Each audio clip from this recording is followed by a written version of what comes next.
দিনৰ ভিতৰতে জমা কৰক এইখন ফৰ্ম, অন্যথা কিন্তু গোটৰ 10,000 টকা লাভ নকৰিব হয়। এই মুহূৰ্তত আত্মসহায়ক গোটৰ মহিলাসকলক দিবলৈ লৈছো আজিৰ গুৰুত্বপূৰ্ণ খবৰ। হাতত মাত্ৰ এসপ্তাহ বাকী আছে। যেহেতু 23 আগষ্টৰ পৰা আত্মসহায়ক গোটৰ মহিলাসকলে লাভ কৰিব 10,000 কোটি টকা। মুখ্যমন্ত্ৰী হিমন্ত বিশ্ব শৰ্মাই চেক বিতৰণ কৰিব আৰু তাৰ বাবে আত্মসহায়ক গোটৰ মহিলাসকলে যি ফৰ্ম এই ফৰ্মখন ফিল আপ কৰিব লাগিব মই সবিশেষ জনাই দিম। হয় নিশ্চয় আপোনালোকে জানিব পাৰিব। যদি আপোনালোকে ফেচবুকত চাই আছে তেনেহ'লে এই ভিডিঅ'টো শ্বেয়াৰ কৰি দিয়ক। যদি ইউটিউবত চাই আছে চেনেলটো ছাবস্ক্ৰাইব কৰি ৰাখি দিয়ক। মই এতিয়া জনাই দিম কেনেকৈ আপোনালোকে ফিল আপ কৰিব ফৰ্মটো আৰু ক'ত পাব সবিশেষ চাওক। চাওক এইখন হৈছে আপোনালোকৰ ফৰ্ম। এইটো আপোনালোকে অনলাইনত পাই যাব নাইবা আপোনালোকে বেংকতে পাই যাব। এই ফৰ্মখন চাওক দা ব্ৰাঞ্চ মেনেজাৰ লিখা আছে। আপোনালোকৰ যি বেংক হয় সেই বেংকৰ ব্ৰাঞ্চৰ নামটো লিখিব। তাৰপিছত বেংকৰ নাম ইউকো বেংক হলে ইউকো বেংক, SBI হলে SBI, পাঞ্জাব নেশ্যনেল বেংক হলে PNB। যি বেংক হয় সেই হিচাপত আপুনি বহুৱাই পইচাটোৰ ডেট আছে আপুনি ডেটটো দি দিব। একাউণ্ট নম্বৰ আছে ইয়াত একাউণ্ট নম্বৰ বহুৱাই দিব আৰু একাউণ্টত কেনেকুৱা নাম আছে সেই নামটো বহুৱাই দিব লাগিব। চাওক linking seeding of Aadhaar in mapping NPCI mapping কিন্তু আপুনি দিব লাগিব। অৰ্থাৎ ডাইৰেক্ট বেনিফিট ট্ৰান্সফাৰত টকা পাবলৈ হ'লে আপুনি এই যি NPCI মেপিং কৰিব লাগিব, অন্যথা কিন্তু আপুনি এই টকা লাভ নকৰিব। কিয়নো যিসমূহ টকা কিন্তু ট্ৰান্সফাৰ কৰি দিয়ে ডিবিটিৰ মাধ্যমত। এতিয়া চাওক signature thank impression of customer, ইয়াতে আপুনি চিগনেচাৰ দিব লাগিব। নাইবা বুঢ়াগুলি হিচাপ এতিয়া তলত আহিব। এতিয়া চাওক আকৌ আপুনি চিগনেচাৰ ইয়াতে দিব লাগিব। চাওক চিগনেচাৰ বা ষ্টাম্প ইমপ্ৰেছন, তাৰপিছত নেম লিখি দিব, মোবাইল নম্বৰ লিখি দিব, ইমেইল ID দিব নালাগে, থাকিলে দিব। তাৰপিছত কপি অফ আধাৰ, আপুনি আধাৰ কাৰ্ডৰ জেৰক্স কপি আপুনি ল'ব, সেল্ফ এটেষ্টেড কৰিব। তাৰপিছত আপুনি আপোনাৰ বেংকৰ পাছবুক জেৰক্স কৰিব সেল্ফ এটেষ্টেড কৰি। এই কেইখন নথিৰ সৈতে আপুনি এই ফৰ্মখন আপুনি ফিল আপ কৰি জমা দিব। তাৰপিছত শেষত আপোনাৰ আৰু এখন চিগনেচাৰ কৰিব লাগিব। এই চিগনেচাৰ কৰি এইখন ফৰ্ম আপোনালোকে বেংকত জমা দিব লাগিব। যদি দিয়ে তেনে ক্ষেত্ৰত আপোনাৰ ডিবিটি লিংক হৈ যাব। আৰু যিসকলে অলৰেডি ডিবিটি লিংক কৰি ৰাখিছে তেওঁলোকে কৰিব নালাগে, যিসকলে কৰা নাই অতি শীঘ্ৰেই কৰি ৰাখি দিয়ক। আৰ একটা গুৰুত্বপূৰ্ণ খবৰ, বিজেপিৰ ভেটিত এবাৰ বিদ্ৰোহ। নিজ সমষ্টিত বিজেপি বিধায়কৰ বিৰুদ্ধে বিক্ষোভ। বিজেপিৰ নেতা কৰ্মীসকলে অংশগ্ৰহণ কৰিছে এই প্ৰতিবাদত। বিজেপিৰ বিৰুদ্ধে এতিয়া প্ৰতিবাদ দেখিবলৈ পোৱা গৈছে।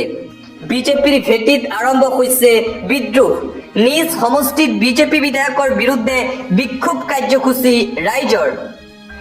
বিক্ষোভ কাৰ্যসূচীত অংশগ্ৰহণ কৰিছে খুদ বিজেপিৰ একাংশ নেতা কৰ্মীয়ে।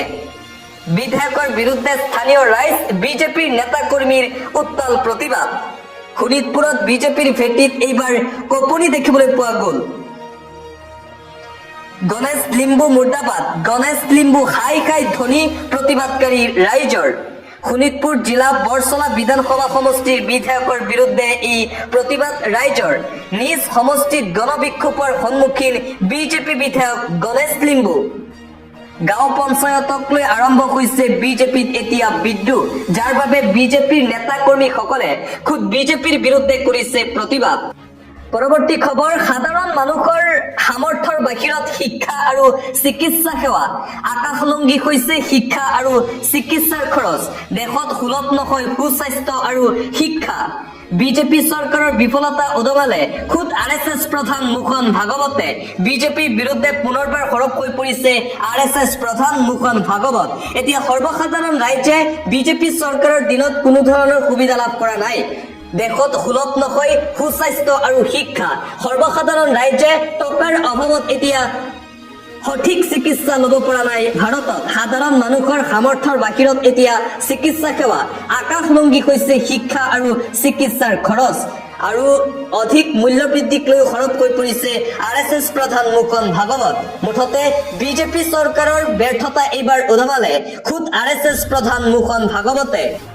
পৰৱৰ্তী খবৰ, 5টা দাবীৰে হোজাইত ওলাই আহিল হাজাৰ হাজাৰ মুছলমান ৰাইজ। জিলা আয়ুক্তক দাখিল কৰিলে স্মাৰক পত্ৰ। হোজাই জিলাত এইবাৰ মুছলমান ৰাইজৰ প্ৰতিবাদ। 5টা দাবীৰে হোজাইত ওলাই আহিল হাজাৰ হাজাৰ মুছলমান ৰাইজ। হোজাই জিলা আয়ুক্তক দাখিল কৰিলে স্মাৰক পত্ৰ মুছলমান ৰাইজে। 9 আগষ্টত সংঘটিত হোৱা মডেল পুলিচিঙৰ ঘটনাৰ সকলো অভিযুক্তক গ্ৰেপ্তাৰৰ দাবী। তাজ উদ্দিনক আক্ৰমণকাৰী গ্ৰেপ্তাৰৰ দাবী উত্থাপন কৰিছে মুছলমান ৰাইজে। নাগৰিকৰ সুৰক্ষা নিশ্চিত কৰাৰ লগতে উচ্চতম ন্যায়ালয়ৰ নিৰ্দেশনা অনুসৰি আক্ৰমণকাৰীৰ বিৰুদ্ধে কঠোৰ ব্যৱস্থা লোৱাৰ দাবী উত্থাপন কৰিছে হাজাৰ হাজাৰ মুছলমান ৰাইজে। 5টা দাবীৰে পূজাৰীত ওলাই আহিছে এইদৰে হাজাৰ হাজাৰ মুছলমান ৰাইজ। পৰৱৰ্তী খবৰ, সাজুসক ৰাজ্যৰ লাখ লাখ মহিলা। 17 ছেপ্টেম্বৰত ভাগ্য উদয় হ'ব ৰাজ্যৰ 40 লাখ পৰিয়ালৰ। অৰুণোদয় আঁচনিক লৈ পুনৰবাৰ ডাঙৰ ঘোষণা কৰিছে মুখ্যমন্ত্ৰী হিমন্ত বিশ্ব শৰ্মাই। ৰাজ্যৰ লাখ লাখ অৰুণোদয় আঁচনিৰ হিতাধিকাৰী মহিলাসকলৰ বাবে এটা গুৰুত্বপূৰ্ণ খবৰ। অহা ছেপ্টেম্বৰ মাহৰ 17 তাৰিখে ভাগ্য উদয় হ'ব ৰাজ্যৰ মহিলাসকলৰ। আহি গ'ল অৰুণোদয় আঁচনি 3.0। এতিয়াৰে পৰা 1250 টকাই নহয়, লগতে পাব ৰন্ধন গেছৰ ধন। ৰন্ধন গেছৰ ৰাজ সাহায্য প্ৰদানৰ বাবে প্ৰপত্ৰ ঘৰে ঘৰে দিবলৈ যাব চৰকাৰী লোক। অৰুণোদয় আঁচনিত সাঙুৰি লোৱা হ'ব 40 লাখ হিতাধিকাৰী। ছেপ্টেম্বৰ মাহৰ 17 তাৰিখে আনুষ্ঠানিকভাৱে মুকলি কৰা হ'ব অৰুণোদয় আঁচনি 3.0। 40 লাখ পৰিয়ালে লাভ কৰিব অৰুণোদয় আঁচনিৰ এই নতুন সুবিধা। পৰীক্ষামূলকভাৱে আহি আছে এক নতুন আঁচনি ৰাজ্যত। আহি আছে নতুন ষ্টুডিঅ', ডিটেইল ষ্টুডিঅ'। অৰুণোদয়ৰ পৰিয়াললৈ LPGৰ ৰাজ সাহায্য প্ৰদান কৰিব ৰাজ্য চৰকাৰে। LPG কিনিলে 250 টকাৰ ৰাজ সাহায্য দিব ৰাজ্য চৰকাৰে। 40 লাখ পৰিয়ালক সামৰি লোৱা হৈছে এই প্ৰথম আঁচনিত। অৰুণোদয় 1 আৰু 2 কৰা হ'ব তন্ন তন্নকৈ পৰীক্ষা।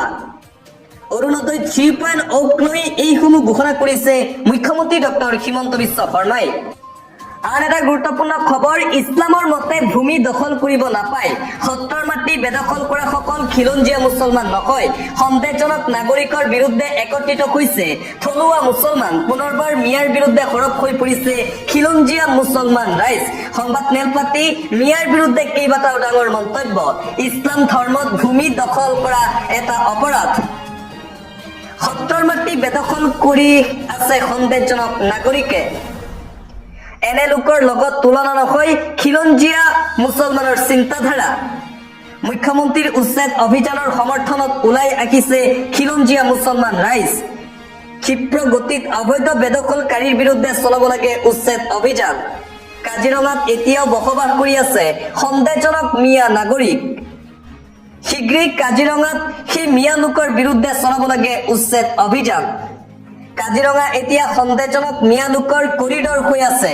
ইয়াক খিলঞ্জীয়া মুছলমানে অভিযোগ উত্থাপন কৰিছে। উজনিত প্ৰৱেশৰ বাবে কাজিৰঙাক কৰিডৰ হিচাপে ব্যৱহাৰ কৰিছে সন্দেহজনক মিয়া নাগৰিকে। মধ্য অসম আৰু নামনি অসমত অসমীয়া লোক সংখ্যালঘুত পৰিণত হৈছো। উজনি জনসাধাৰণেও অসুৰক্ষিত অনুভৱ কৰিছে। সন্দেহজনক নাগৰিকে উজনি অসমতো জনগাঁথনি পৰিৱৰ্তন কৰাৰ ভয়। গুৰু দুজনাই দি যোৱা ভাষা সংস্কৃতি ৰক্ষা কৰিবলৈ আমি এতিয়া সজাগ হ'ব লাগিব। কম সময়ত জনসংখ্যা বৃদ্ধি কৰা সন্দেহজনক নাগৰিকক লৈ উদ্বেগ প্ৰকাশ অসমৰ খিলঞ্জীয়া মুছলমানৰ। উচ্ছেদিত লোকসকলক স্থানীয় জামাতত প্ৰৱেশ নিষিদ্ধ কৰিলে খিলঞ্জীয়া মুছলমানে।